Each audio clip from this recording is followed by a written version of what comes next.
Hey Leggari friends, for this counter we used a black base, deep red highlights, and tan spray paint. You can purchase your kit in the description below. Stay tuned for more projects.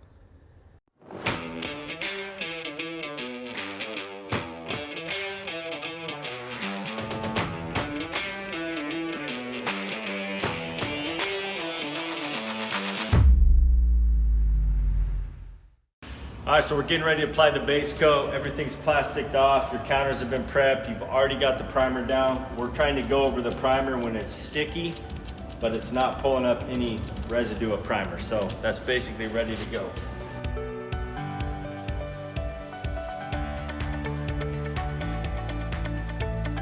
And then we're just gonna cross roll that bead that we poured out down the middle.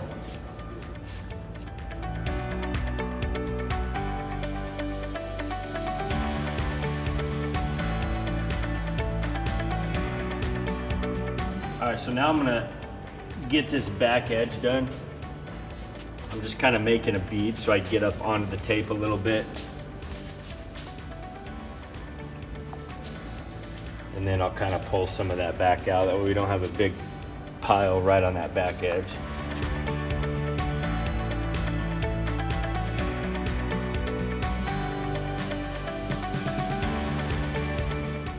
Now I'm just kind of letting the roller glide on the surface.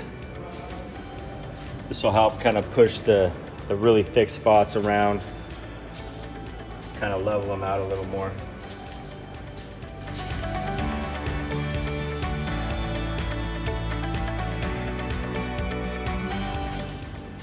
Okay, so now that we're happy with the top, it's all pretty even.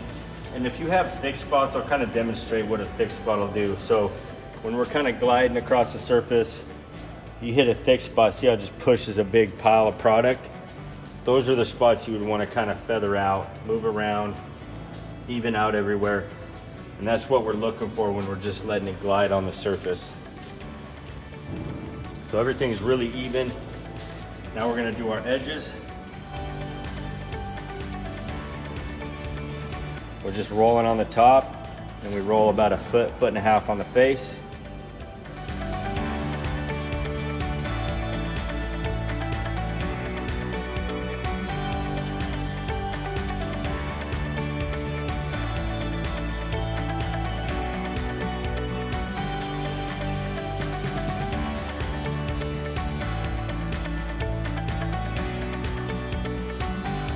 Said right about the time that you start doing your edges like I did, you would have your helper, whoever's helping you, mix up the highlight. That way when you're done, you're ready for the highlights and you can apply them right away. All right, so I got my highlights mixed up. I'm gonna be doing kind of a wood grain thing, but we're gonna do, instead of kind of straight back and forth, we're gonna kind of put some curves and some design in this. So I'm gonna kind of cup this, right? And you can always pour this amount into smaller containers and do smaller amounts so you can be more precise. But I like to just go for it. So again, I'm gonna start with smaller amounts, and then I can come back and add to this, to each vein.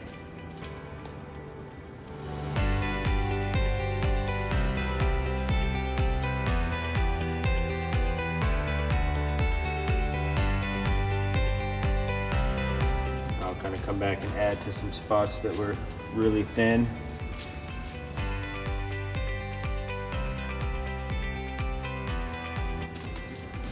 And it's okay to have big spots like this. The more random you do this, the better. You don't want to have perfectly even veins everywhere. Okay, so we don't have to use all our highlights. I'm gonna just get a couple spots throughout these edges.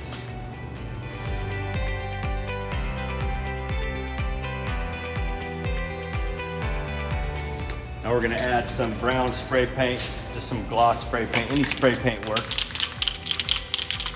We're gonna follow the same pattern that we kind of have going here.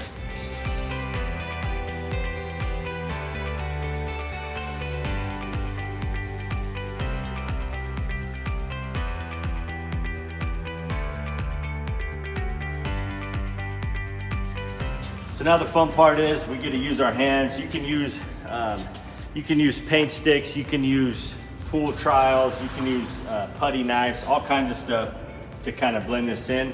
I've found that using your hand is the fastest way, and it's really simple. So we're just gonna start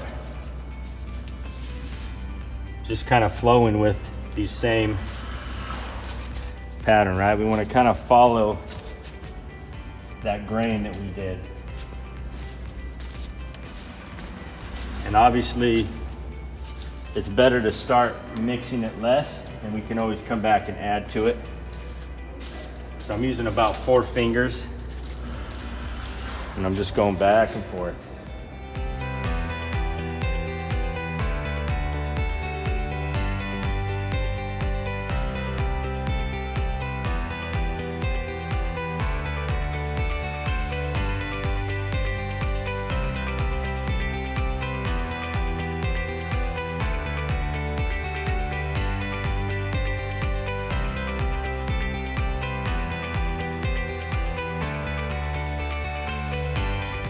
So I'll add a little more red and probably a little more of the spray paint, but it's always good to start out with less, because you can always add to it. You can't really take it away.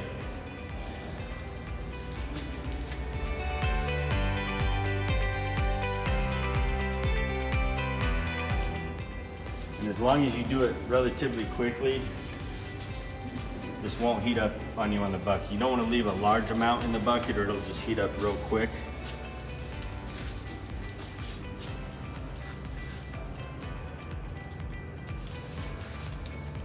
Okay, there's that, and then we'll add some more spray paint.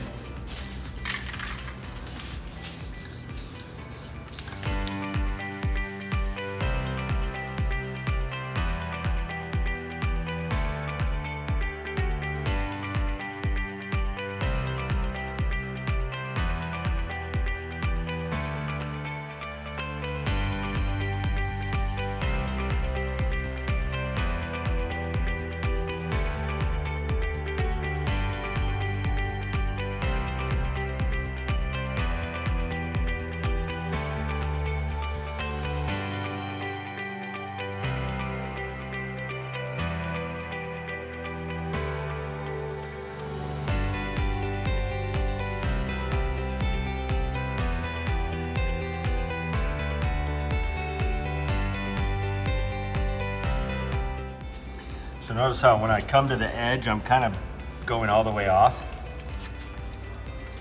I don't want to start and stop right on the edge. I'm going to kind of flow that off. That'll give us more of a natural look.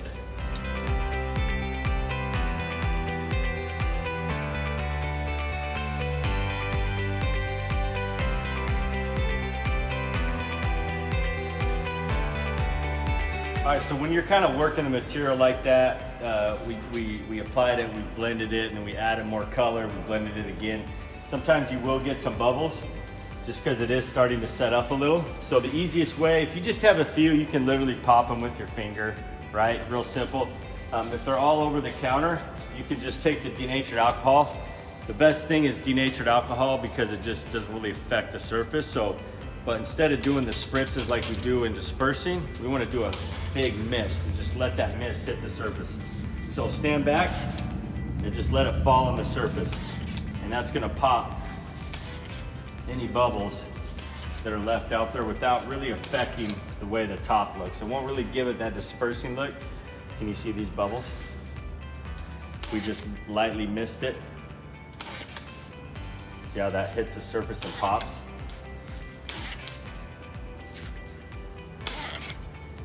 So again, just a fine mist everywhere. If you were going with the isopropyl and the dispersing effect, you would kind of spritz it and it would really give you some cells. But we're going more for that natural look, so we're not gonna spray this with the isopropyl.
guys, we hope you guys enjoyed that video. That was kit number 5. If you're ready to remodel your kitchen, purchase your kit in the description below. Don't forget, subscribe to our channel and turn on your notifications so you don't miss any of our awesome projects. See you guys next time.